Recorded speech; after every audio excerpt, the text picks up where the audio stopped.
Olá pessoal, meu nome é Leonardo Reis, faço parte do programa de pós-graduação em estomatopatologia da Unicamp e hoje, sob orientação do professor Jacques, vou falar com vocês a respeito de lesões comuns em pele.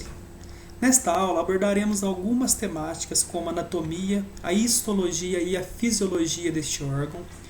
Vamos comentar alguma coisa sobre lesões fundamentais de pele e lesões pigmentárias, lesões benignas epiteliais, os cistos cutâneos, algumas infecções bacterianas da pele e outras lesões infecciosas da pele, bem como no final dessa apresentação eu vou apresentar um referencial teórico para a leitura adicional. Vamos iniciar nossa aula então conhecendo um pouquinho mais sobre a anatomia da pele. A pele é basicamente dividida em três camadas: a epiderme, a derme e a hipoderme. A epiderme é a camada mais superficial da pele e, por estar em contato direto com o meio exterior, ela é responsável por proteger o organismo dos agentes externos e refletir o aspecto saudável em sua superfície. A derme é a camada intermediária da pele e ela é responsável pela sustentação e nutrição. Nela vamos encontrar os folículos pilosos, as glândulas sebáceas, as glândulas sudoríparas, os vasos sanguíneos, as fibras de colágeno e elastina e as terminações nervosas. Os folículos pilosos são estruturas onde nascem os pelos. As glândulas sebáceas são responsáveis pela produção de gordura e as glândulas sudoríparas são responsáveis pela produção do suor. Os vasos sanguíneos são responsáveis pela nutrição, oxigenação e pela eliminação de toxinas, como as impurezas da pele. As fibras de colágeno e elastina, elas se entrelaçam como uma teia para dar firmeza a esta pele. As terminações nervosas são responsáveis pela sensibilidade, como dor, tato, calor. Já a hipoderme, que é a camada mais profunda da pele, ela é formada basicamente por vasos sanguíneos e células, e elas funcionam em conjunto como um isolante térmico e dão forma e contorno ao corpo. Em relação à histologia da pele, nessa imagem observamos claramente a divisão desses três estratos da pele, que é a epiderme, a derme e a hipoderme. Na epiderme, observamos a camada de queratina, ou extrato córneo, a camada espinhosa, inferior à camada espinhosa, a camada basal. Inferior à camada basal, observamos a derme, composta pelos vasos sanguíneos, pelos nervos, pelos folículos pilosos, pelos feixes entrelaçados de fibra de colágeno. Inferior a essa derme, encontramos a hipoderme, composta principalmente por vasos sanguíneos e células gordurosas. A pele, o maior órgão do corpo humano, encontra-se em constante mudança, contendo muitas estruturas e células especializadas. Por isso, é um órgão que apresenta diversas funções, como barreira física, como a proteção contra os agentes externos, a capacidade sensorial, como tato, dor, capacidade metabólica, ou seja, produção de vitamina D, resposta imunitária, além da regulação térmica, através da contração e dilatação dos vasos sanguíneos e regulação na produção do suor. A pele, assim como todos os nossos órgãos, sofre um envelhecimento. E esse envelhecimento tem as suas causas como os fatores intrínsecos e os fatores extrínsecos. Em relação aos fatores intrínsecos, temos a influência hormonal e a influência genética. Em relação aos fatores hormonais, estão a diminuição dos níveis de estrógeno e progesterona, e em relação ao genético está o envelhecimento cronológico. Em relação aos fatores extrínsecos, estão o fotoenvelhecimento, o tabagismo, a dieta nutricional deficiente e outros fatores associados ao meio ambiente, como o frio, o vento, a poluição, entre outros. Após termos falado um pouco sobre anatomia, histologia, fisiologia e o envelhecimento da pele, Vamos falar agora um pouquinho sobre as lesões elementares. Essas lesões elementares são alterações de cores, formações sólidas, alguma formação líquida ou coleção líquida, uma alteração na sua espessura, ou uma perda ou uma reparação tecidual. Vamos iniciar falando das lesões elementares como mácula ou mancha. É toda ou qualquer alteração na cor da pele sem relevo, independente da natureza, causa ou mecanismo. Observamos nessa imagem uma mancha, ou seja, ela é uma alteração da cor. A gente não observa um relevo aumentado, a gente não tem relevo nessa imagem, ela é sempre plana e nesse caso ela é caracterizada como mancha porque ela apresenta maior que 1 centímetro. Caso essa mancha apresentasse ou essa alteração da cor apresentasse menor que 1 centímetro, ela seria classificada como uma mácula. Em relação às pápulas, elas são lesões circunscritas, elevadas e menor que 1 centímetro de diâmetro. A epiderme, a derme ou ambas, elas podem ser atingidas por essa lesão. Na imagem ao lado, observamos a formação de várias pápulas na região inferior do olho, onde observamos esta lesão circunscrita e menor que 1 centímetro de diâmetro. Na lesão elementar abaixo, observamos o nódulo, que é uma lesão circunscrita, elevada de diâmetro maior que 1 centímetro. A consistência dessa lesão ela pode ser firme ou macia. Neste caso, a epiderme, a derme e a hipoderme elas podem ser atingidas. Continuando a falar sobre as formações sólidas das lesões elementares, temos agora a placa. Ela é uma lesão elevada, de maior que 1 centímetro de diâmetro e geralmente a superfície dela é plana, com bordas bem definidas, como na imagem ao lado. Mas pode haver também lesões que gradualmente se transitam pela pele normal. Já na imagem abaixo, observamos uma verrucosidade. Ela se apresenta como uma lesão elevada de superfície dura, ela é inelástica, geralmente amarelada, esbranquiçada ou acinzentada por uma hiperceratose superficial. As lesões elementares elas podem ser lesões com conteúdo líquido, como nessa primeira imagem, onde observamos várias vesículas na região entre a semimucosa labial e a pele. As vesículas elas são lesões pequenas preenchidas por líquido, medindo de 1 a 10 milímetros. Já a bolha ela é uma elevação circunscrita, contendo em seu interior líquido claro, transparente ou turvo, e o seu diâmetro deve ser maior que 1 centímetro. Esse conteúdo ele pode ser amarelado ou avermelhado. Já na terceira imagem, observamos uma pústula. A pústula ela é uma elevação circunscrita de até 1 centímetro que contém um material purulento, ou seja, o pus, nessa imagem sendo observada aqui pela coloração amarelada. Continuando a falar sobre as lesões elementares com conteúdo líquido, observamos nessa primeira imagem o abscesso. O abscesso é uma formação circunscrita de tamanho variado, proeminente ou não, com conteúdo purulento. Pode ser na pele ou nos tecidos subjacentes, como no caso aqui na imagem, onde observamos um abscesso na mucosa, na região de vestíbulo, decorrente possivelmente de um cisto periapical. Nessa lesão, geralmente a presença de calor, dor e flutuação.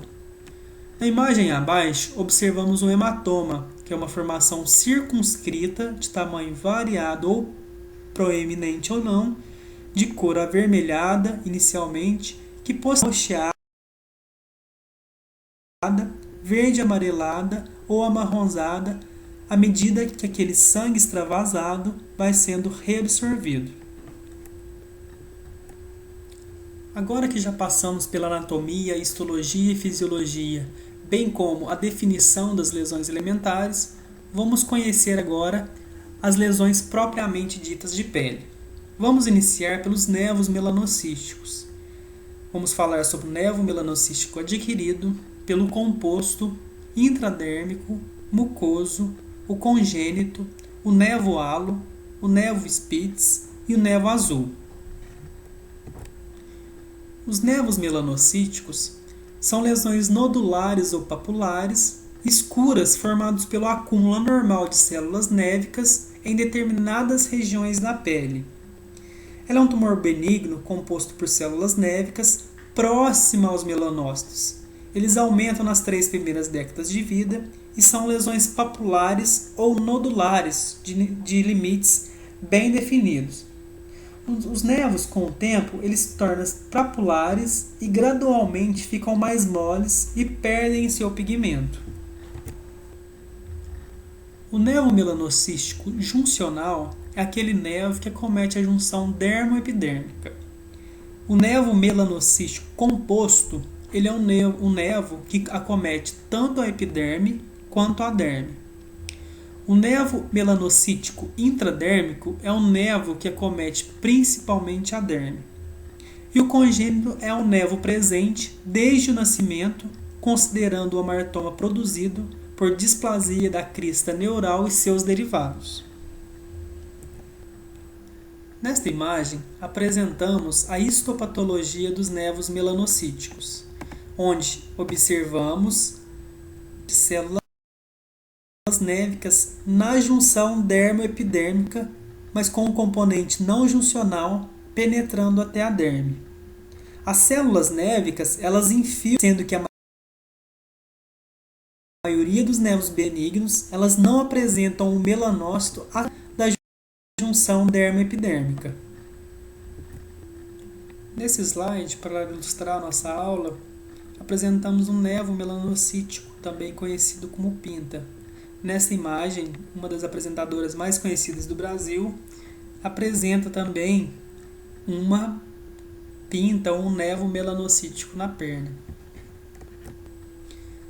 E em relação ao tratamento desses nevos melanocíticos ou pintas? Eu preciso retirá-los, removê-los? Então, a gente vai discutir um pouquinho mais sobre isso. Esses nevos adquiridos, eles devem ser retirados se acaso apresentarem sinais de transformações malignas, ou seja, alterações no tamanho, na forma, na cor, se apresentar alguma sintomatologia, se eles tiverem alguma área de atrito ou trauma frequente, principalmente em região onde os homens fazem a barba, se apresentarem alguma lesão solitária ou escura em mucosa oral ou genital, uma vez que essas lesões solitárias escuras nessas regiões são pouco frequentes ou raras, e apresentar algum histórico familiar ou pessoal do melanoma. Caso apresente alguma dessas características, vamos optar por removê-los essas lesões. No slide anterior eu comentei com vocês que quando uma pinta ou um nevo melanocítico apresentar características clínicas de malignidade, ele deve ser removido. Então nesse slide eu apresento para vocês o ABCD do melanoma, onde as características clínicas malignas, a simetria, as bordas que não são elevadas, apresenta uma cor variada em uma mesma pinta, duas ou mais cores, e apresenta um diâmetro maior, ou seja, maior que a borracha de um lápis, por exemplo. O nevo halo são lesões caracterizadas por um nevo pigmentado envolto por uma zona sem pigmento. Podemos observar nesta imagem a presença de um nevo melanocítico envolto por uma zona sem pigmento. Essa despigmentação é uma reação do organismo contra as células do nevo, que acabam atingindo também as células melanocíticas que o rodeiam.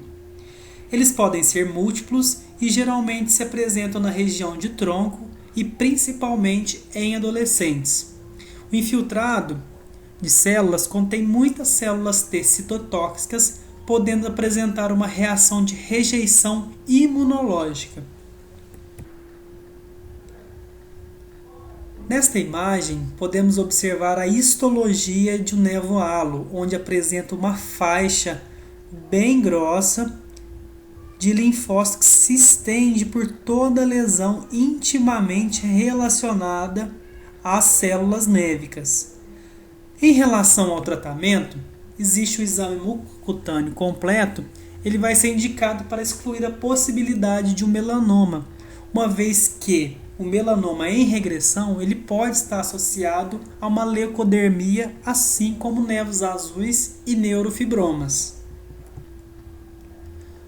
Os névos de Spitz são névos que se apresentam com uma pápula cor-de-rosa de superfície lisa, redonda e firme. Eles se iniciam nas 2 primeiras décadas de vida e ocasionalmente eles podem se apresentar de outra coloração, preta azulada, e simular o melanoma. Nessa imagem, então, a gente observa o nevo de Spitz, bem ovalado, de superfície lisa e cor-de-rosa. Em relação à histopatologia, observamos o quê? Uma hiperceratose compacta, granulomatosa, a gente vê um espessamento aqui desta região. As células elas são grandes, elas são com citoplasma abundante e às vezes essas células se apresentam arredondadas ou fusiformes. O tratamento desse tipo de névoa ele deve ser removido devido à superposição histológica com o melanoma. Então, sempre que possível, esse tipo de névoa deve ser removido. Já o névoa azul são lesões caracterizadas por pápulas ou nódulos azuis bem definidos, geralmente arredondadas. Os melanomas eles podem se desenvolver nesse tipo de névoa, adquirindo assim características malignas sobre o névoa azul. Histologicamente, ele é caracterizado por melanócitos fusiformes dérmicos contendo grânulos de melanina e melanófagos, orientados paralelamente à epiderme e separados por uma camada de derme normal, como a gente pode observar aqui.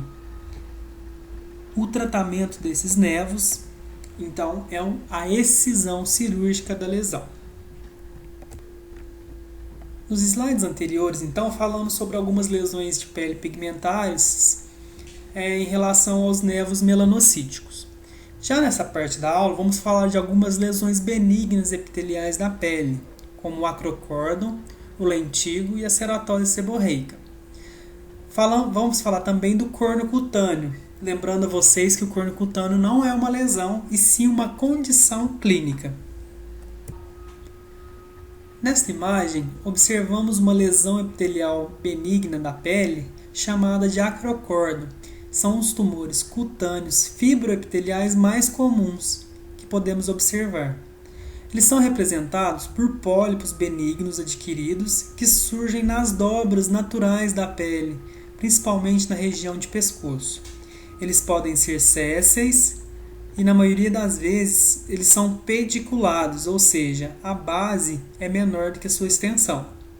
A coloração varia da cor da pele a um tom mais amarrom ou escuro, enegrecido. Existem trabalhos hoje que relacionam a quantidade de acrocórdon e a presença da resistência insulínica. Antes do surgimento dessas doenças, eles se apresentam na pele representando uma predisposição à síndrome hipermetabólica. Eles também estão associados ao sobrepeso e à hipertrigliceridemia. As características histopatológicas dessa lesão é bastante simples, caracterizada pela epiderme, que cerca um feixe fibromuscular de derme, apresentando uma epiderme bastante achatada. O tratamento desse tipo de lesão pode ser pela cauterização química, a eletrocoagulação ou através da remoção cirúrgica. Para os fibromas moles de maior tamanho, o tratamento indicado é o cirúrgico. O lentigo solar é outra lesão benigna epitelial bastante comum. É caracterizado por essas máculas benignas persistentes que são redondas ou ovais que afetam a pele danificada pelo sol. A coloração ela varia de marrom a escuro e a localização é no dorso das mãos, bochechas e fronte, regiões essas que são mais atingidas pelo sol. Essas lesões são mais observadas em pacientes idosos. A histopatologia é caracterizada pela hiperpigmentação dos queratinócitos basais e aumento do número dos melanócitos da camada basal. Outra característica bastante importante são essas cristas epidérmicas alongadas que parecem bastões, como a gente pode ver nesta imagem histológica. O diagnóstico dessa lesão é clínico e o tratamento baseia-se principalmente na proteção solar adequada, na crioterapia e na tretinoína tópica. As ceratoses seborreicas são lesões comuns e geralmente se apresentam de formas múltiplas.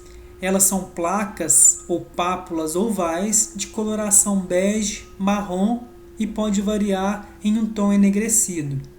A localização geralmente é em tórax, dorso, couro cabeludo, face e pescoço. Elas são bem demarcadas e raramente elas excedem a 3 cm de diâmetro. A superfície da lesão frequentemente ela se torna quebradiça, com uma crosta que não está firmemente aderida. A histopatologia é caracterizada pela acantose de graus variáveis de papilomatose, hiperceratose e ocasionalmente apresentam uma queratina na epiderme acantolítica, como a gente pode ver nessa imagem.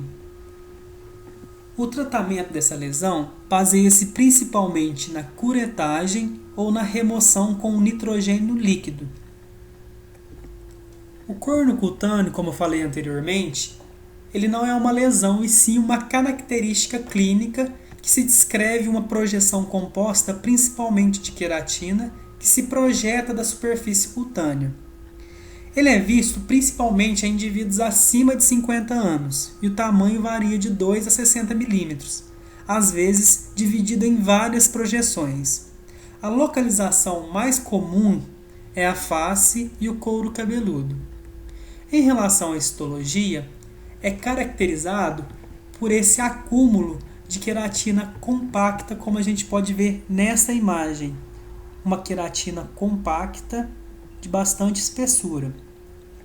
O tratamento desse tipo de característica clínica baseia-se na exérese cirúrgica, seguido pelo estudo histopatológico dos cornos cutâneos para a confirmação do diagnóstico específico da sua base, pois geralmente ele se desenvolve em cima de uma lesão elementar, como no caso de um nevo melanocítico.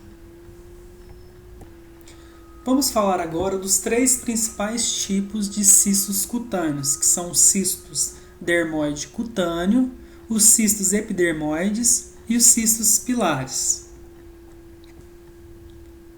O cisto dermoide, eles são estruturas revestidas por epitélio da epiderme e apresenta anexos cutâneos em sua parede fibrosa.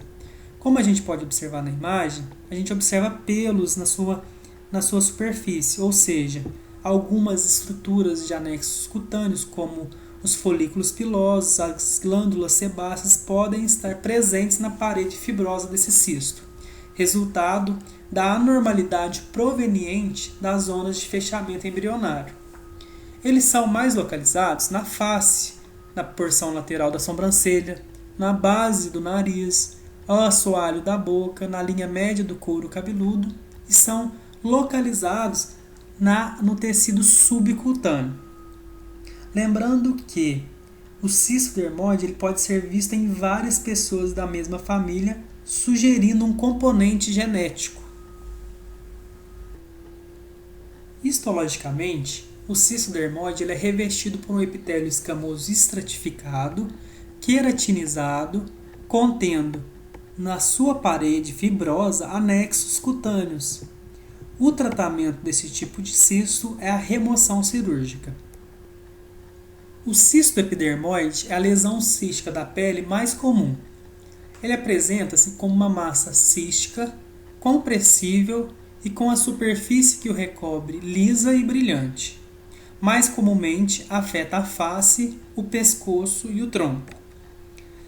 Na histologia, observamos uma parede de cisto coberta de epitélio escamoso estratificado, contendo grânulos cerato-hialinos.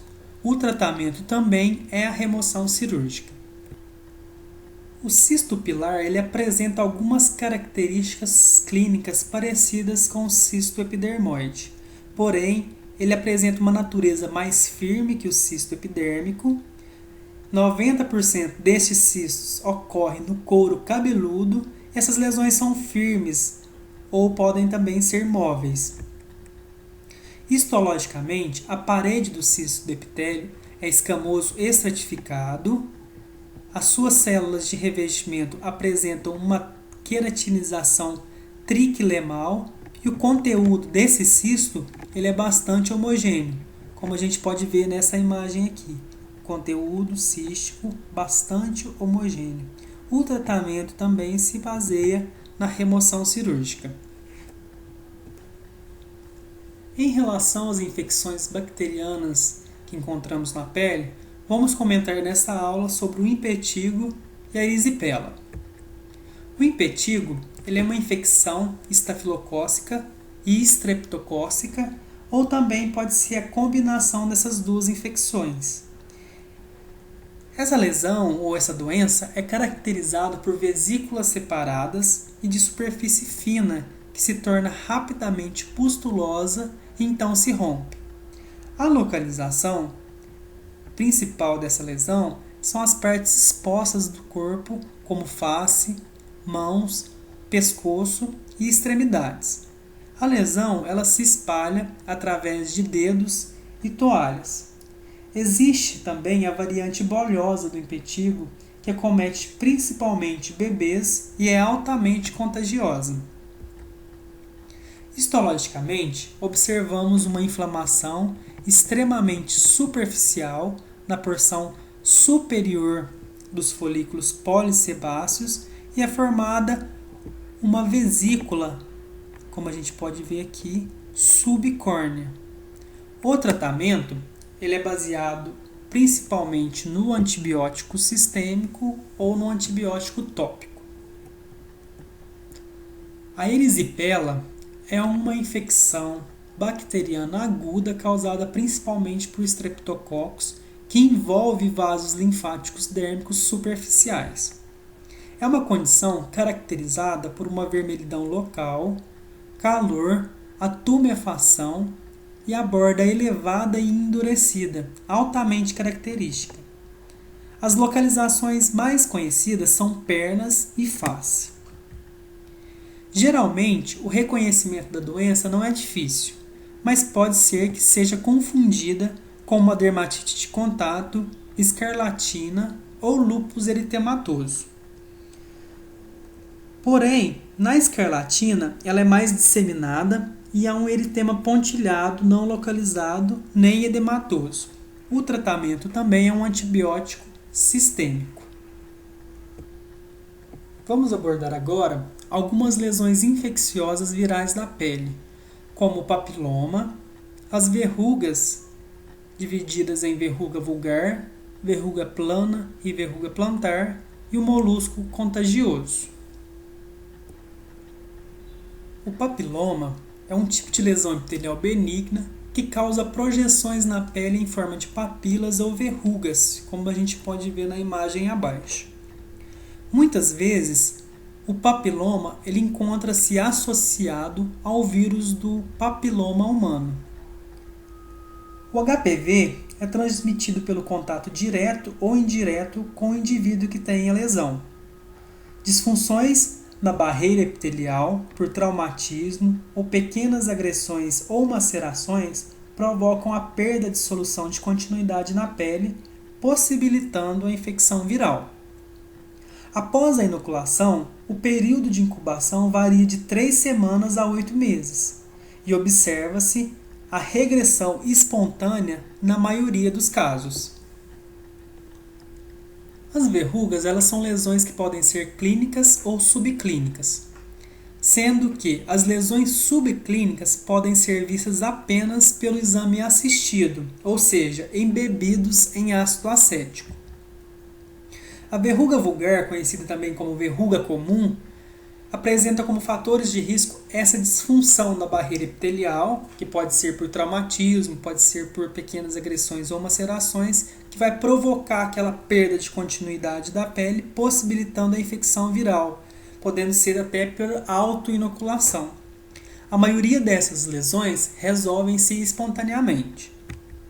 A verruga plana, causada principalmente por HPV do tipo 3, 10, 28 e 41, acomete principalmente crianças e adultos jovens e apresentam-se como pápulas de topo plano, eritematoso ou acastanhado. Ela tem esse nome por apresentar esse padrão de lesões em sequência. Geralmente, ela está presente na testa, na bochecha e nariz. E são mais um achado clínico bem útil para o diagnóstico é a tendência em se organizar dessa forma linear, como a gente vê nessa imagem. A verruga plantar é causada principalmente pelo HPV do tipo 1, 2 e 4, e também com o 27. Aparece nos pontos de pressão da ponta do pé, como a gente pode ver nessa imagem abaixo. Geralmente, elas são circundadas por um anel rígido e caloso.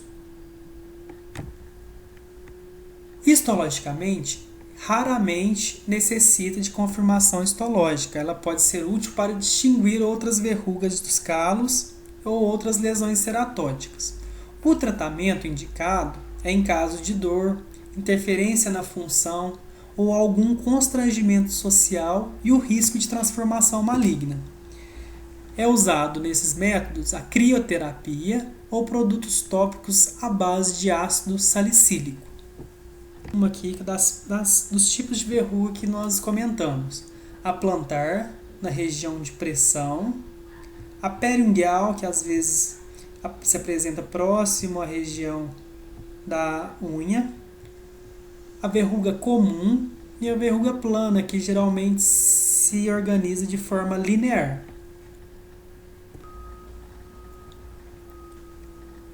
Outra infecção contagiosa da pele é o condiloma acuminado, que é caracterizado por pápulas lobuladas com tamanho médio de 2 a 5 milímetros. As lesões podem ser multifocais e nos homens podem se apresentar em volta do pênis e pele anal. Nas mulheres, aparece nas mucosas da vulva e pele anal. A coloração varia de cinza, amarelo ou rosa, com o aspecto de couve-flor, como a gente pode ver nessa imagem.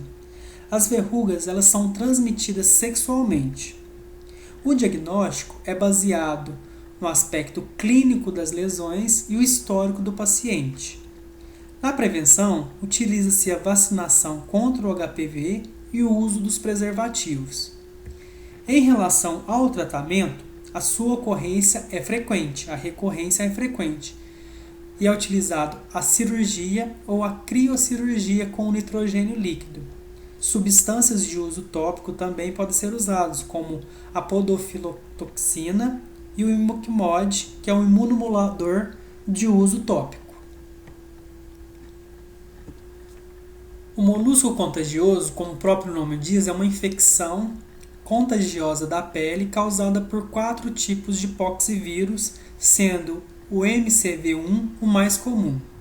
Os grupos afetados são principalmente crianças, adultos sexualmente ativos e pessoas com imunossupressão, como portadores de HIV. As lesões são características, são pápulas peroladas de superfície lisa, firme de até 1,5 cm, com uma umbilicação central, como a gente pode ver em todas essas lesões nesta imagem. O contágio se dá principalmente pelo contato direto, pele com pele, especialmente se estiver molhada. Piscinas têm sido associado com essa infecção. O padrão clínico, então, depende do grupo de risco afetado. e nos adultos a infecção pode se dar pelo ato sexual desprotegido. Histologicamente, as lesões afetam basicamente o epitélio folicular e a lesão é acantótica e caliciforme.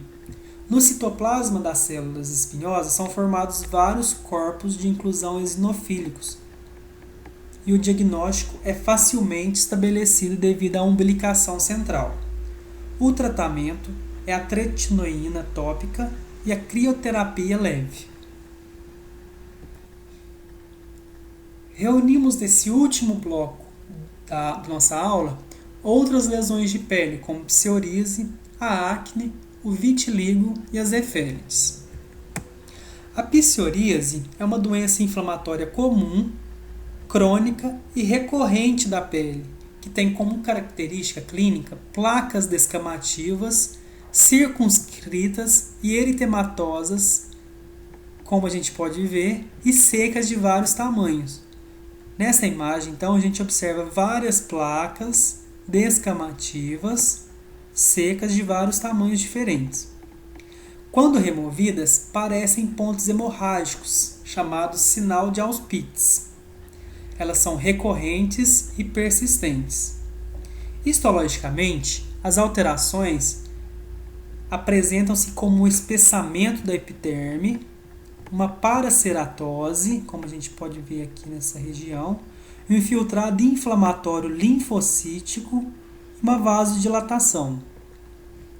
O tratamento baseia-se na fototerapia e tratamento tópico sistêmico com corticosteroides. Kim Kardashian, uma das socialites mais famosas da atualidade, publicou recentemente em sua página oficial uma foto com seu dermatologista afirmando ser portadora desta condição clínica que é a psoríase. A acne é uma doença inflamatória crônica dos folículos pilosos polissebáceos caracterizada por pápulas ou pústulas, nódulos e muitas vezes cicatrizes. A acne começa tipicamente na puberdade e pode ser o primeiro sinal de aumento de hormônios sexuais. A acne, então, é produzida pela impactação e distensão dos folículos por um tampão queratinizado na parte inferior do infundíbulo. Está presente principalmente na face, no pescoço e parte superior do tronco. Histologicamente, é uma combinação de queratina, sebo e micro-organismos que leva à liberação de mediadores pró-inflamatórios e acúmulo de linfócitos T helper. O tratamento é uma aplicação de retinóides tópicos em toda a área cometida, antimicrobiano tópico e sistêmico e uma terapia hormonal. Nem mesmo a rainha do pop atual escapou dos holofotes com a pele aparentemente oleosa e com acnes. O vitiligo é uma doença não contagiosa em que ocorre a perda da pigmentação natural da pele, caracterizada por manchas brancas despigmentadas, circundadas por bordas normais e um comprometimento assimétrico. Os locais mais afetados são face, parte superior do tórax, dorso da mão, axila e virilhas. Essa doença apresenta uma base genética multifatorial, com características de autoimunidade, fatores neurohormonais ou uma autotoxicidade. Histologicamente, apresenta uma completa ausência de melanócitos e geralmente não existe um infiltrado inflamatório. O tratamento são maquiagens próprias para cobrir a lesão inicial, proteção solar e esteroides tópicos. Harlow, uma modelo internacional, e Michael Jackson, o rei do pop, são dois exemplos de pessoas com uma despigmentação natural da pele, ou seja, o vitiligo. As efélides são pequenas máculas de cor castanho amarelada que são espalhadas ao longo da pele nas áreas expostas ao sol. Ocorre em face, pescoço, ombros e dorso das mãos. lembrando que indivíduos loiros e ruivos são particularmente mais suscetíveis. A histologia revela uma produção elevada do pigmento da melanina para uma quantidade normal de melanócitos. O diagnóstico é clínico e o tratamento é puramente estético, feito com fotoproteção, cremes despigmentantes, laser e luz intensa pulsada. Nessa imagem, vemos Gisele Bündchen, a modelo internacional, apresentando efélides na região da face. Esse foi o nosso referencial teórico da aula. Segue no slide um referencial para a leitura adicional. Agradeço a atenção de todos e aguardo vocês na próxima aula.